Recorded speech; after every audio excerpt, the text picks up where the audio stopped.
Toujours dans la bagagerie arrière, un petit peu légère, on a inventé une petite banane de sel qui se fixe tout simplement derrière le troussequin en 2 points d'attache, qui a un fond rigide qui se maintient seul et qui fait que c'est un bagage qui ne ballottera pas non plus. Alors c'est un tout petit compartiment, mais ça permet de glisser à l'intérieur pour partir sur des petits entraînements ou sur une heure ou deux. Le minimum avec soi, une petite bouteille d'eau, des affaires personnelles légères, une paire de gants, des outils, des choses comme ça.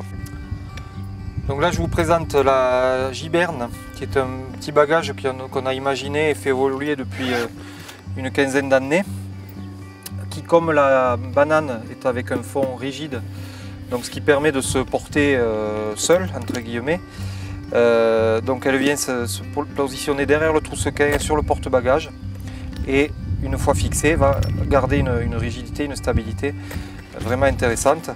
Elle est beaucoup plus volumineuse que la banane, donc on peut vraiment rentrer un certain nombre d'articles un petit peu plus costauds, mais ça reste un petit bagage léger à partir pour une journée ou une demi-journée.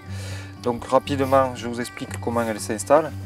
Une lanière qui est indépendante, qui se positionne sur l'anneau le plus près du pontet de croupière. On positionne la Giberne sur le troussequin. On fait revenir cette lanière sur le dessus. On la bloque avec la boucle qui est sur la Giberne elle-même. Et en deuxième point, sur l'autre anneau qui est sur la selle. Voilà, ainsi. Si on refait la même opération des deux côtés, on a un bagage qui est complètement fixe.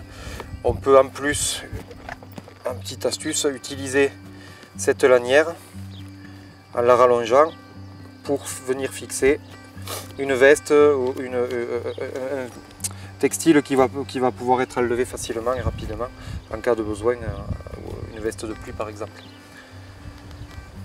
Voilà pour la Giberne, et la version chic qui est comme pour le Charvin avec un peu plus de finition que je n'ai pas à vous présenter tout de suite mais qui reviendra dans un moment ultérieur.